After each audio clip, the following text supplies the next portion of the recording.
और इस वक्त एक बड़ी खबर आ रही है जेडीयू के संभावित मंत्रियों के नाम से जुड़ी हुई। इस वक्त ये बड़ी खबर, श्रवण कुमार, अशोक चौधरी, अब ये वो नाम जो जेडीयू की तरफ से इस वक्त सामने आते हुए संभावित मंत्रियों के नाम के तौर पर, जिसमें अब आपको पहले वाले पुराने चेहरे भी नजर आएंगे, तजुर्बेकार चेहरे भी नजर आएंगे। श्रवण कुमार, अशोक चौधरी जो इससे पहले भी मंत्रिमंडल का हिस्सा रहे, लेसी सिंह, मदन सहनी, तो जेडीयू की तरफ से वो संभावित मंत्रियों के नाम इस वक्त आप देख पा रहे होंगे।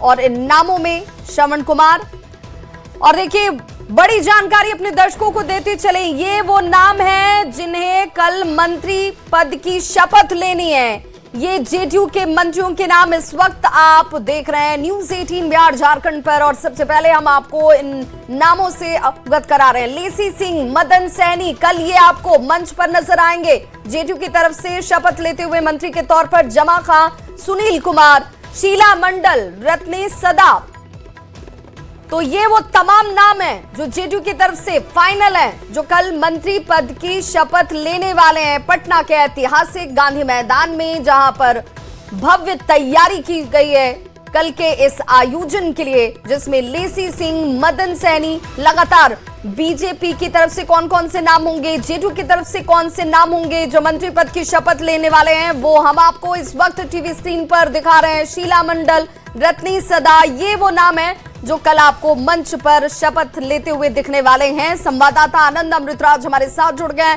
आनंद, हम सबसे पहले जेडीयू के वो मंत्रियों के नाम इस वक्त अपने दर्शकों तक पहुंचा रहे हैं, जिसमें पूरा कॉम्बिनेशन है, नया महिला प्रतिनिधित्व भी, पुराने चेहरे भी, तजुर्बेकार भी। बिल्कुल बिल्कुल, देखिए इस पूरे लिस्ट में जो सबसे महत्वपूर्ण बात है कि निशांत कुमार सम्राट चौधरी के मंत्रिमंडल में शामिल हो रहे हैं, ये सबसे बड़ी खबर है और इसकी पुष्टि भी होगी। और मैं आपको बताऊं कि निशांत कुमार को मनाने में केंद्रीय मंत्री ललन सिंह और जेडीयू के राष्ट्रीय कार्यकारी अध्यक्ष संजय झा की महत्वपूर्ण भूमिका रही। दोनों नेता सुबह में पहुंचे थे और आपको याद होगा कि जब निशांत कुमार राजनीति में नहीं आना चाह रहे थे, उस वक्त भी केंद्रीय मंत्री ललन सिंह पहुंचे थे और उन्होंने उन्हें मनाया था। उसके बाद वो माने थे और आज भी जब दो जेडीयू के बड़े नेता पहुंचे और उन्होंने मनाया, उसके बाद निशांत कुमार मंत्री बनने को तैयार हो गए। तो ये तो निशांत कुमार की बात हुई। नए चेहरे में दामोदर रावत जो बांका की तरफ से आते हैं, वो नए चेहरे के तौर पर अति पिछड़ा समाज से आते हैं, उन्हें मंत्रिमंडल में जगह मिल रहा है। भगवान सिंह कुशवाहा जो कुशवाहा समाज से आते हैं और पूर्व मंत्री भी रह चुके हैं, उन्हें मंत्रिमंडल में नए मंत्री के रूप में जगह मिल रही है। बूलो मंडल जो भागलपुर के इलाके से आते हैं, उन्हें मंत्रिमंडल में जगह मिला है। ये 3 नए चेहरे हैं जो इस बार शामिल होंगे और अगर निशांत कुमार को मिला दे तो 4 नए चेहरों को मौका मिला है।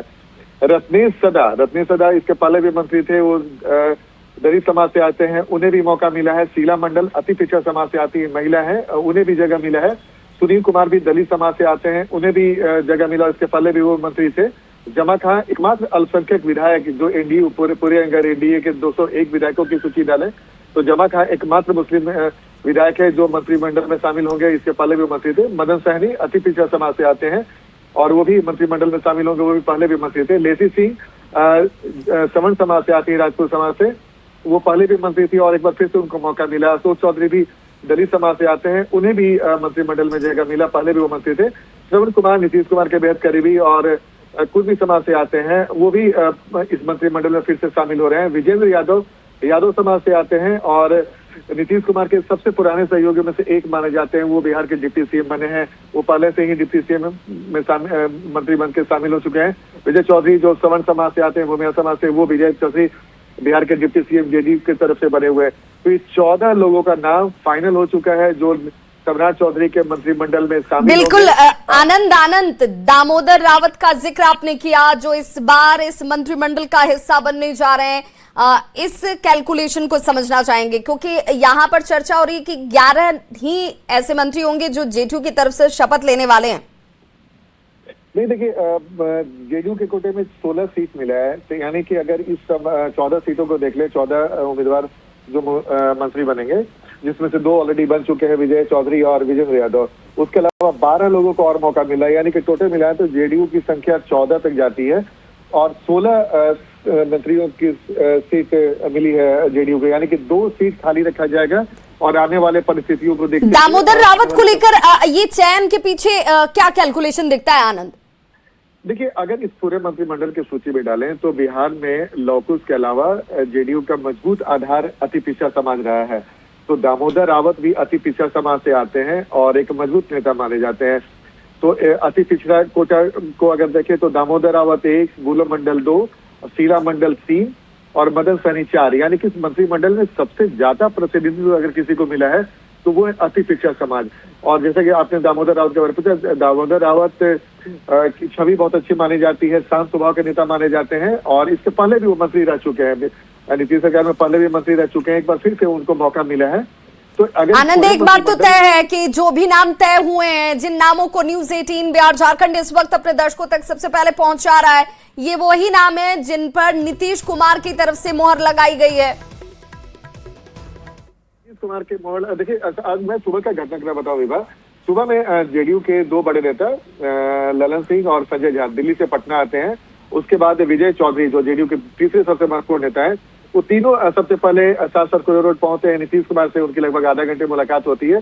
उस मुलाकात के बाद वो दोनों संजय झा के आवास पे पहुंचते हैं और संजय झा के आवास में विजय चौधरी, ललन सिंह और संजय झा की मुलाकात होती है। तीनों बैठक होती है और 10 से 15 मिनट बैठक चलती है और उसके बाद वो तीनों नेता मुख्यमंत्री सम्राट चौधरी के 5 देशस्थ मार्ग आवास जाते हैं और वहां पे भी लगभग 15-20 मिनट मुलाकात होती है और उसके बाद फाइनल जो लिस्ट है जेडीयू की तरफ से वो दे दिया जाता है। सबसे महत्वपूर्ण एक कड़ी रही कि आज सुबह में अचानक से हैपनिंग तेज हुई और जो जेडीयू के जो 2 बड़े नेता थे पटना पहुंचे और उसके बाद इस पूरी लिस्ट पर मोहर लगाई और सबसे जो महत्वपूर्ण लिस्ट पर मोहर लगी वो थे निशांत कुमार की।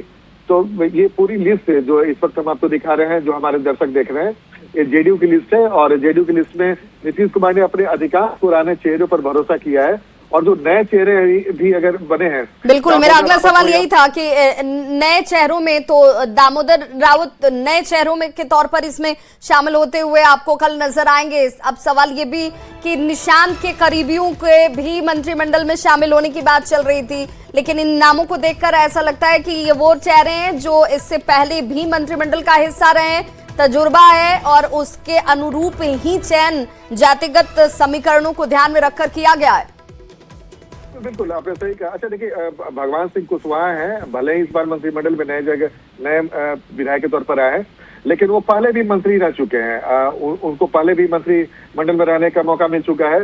दामोदर रावत भले ही इस बार नए चेहरे के तौर पर है, लेकिन वो भी पहले मंत्री रह चुके हैं। यानी कि 2 जो चेहरे हैं, बुलो मंडल और निशांत कुमार, ये नए चेहरे के तौर पर मंत्रिमंडल में शामिल होंगे। निशांत कुमार के लिए पहला मौका होगा, इन्हें पास कोई अनुभव नहीं है, लेकिन नए चेहरे के तौर पे निशांत कुमार राजनीति में कदम रखने वाले थे और आखिरकार इस पर मुहर लगी और निशांत कुमार सम्राट चौधरी। बिल्कुल, और कल का दिन अपने आप में बेहद महत्वपूर्ण होगा आनंद अमृतराज, क्योंकि यहाँ पर जेडीयू के लिहाज से भी बड़ा मौका, क्योंकि निशांत की एंट्री बतौर मंत्री आपको कल होती हुई नजर आएगी और नए चेहरे कौन कौन से शामिल हो रहे हैं, किस समीकरण के आधार पर नामों का चयन हुआ है, तमाम जानकारी हम अपने दर्शकों तक पहुंचा रहे हैं। फिलहाल एक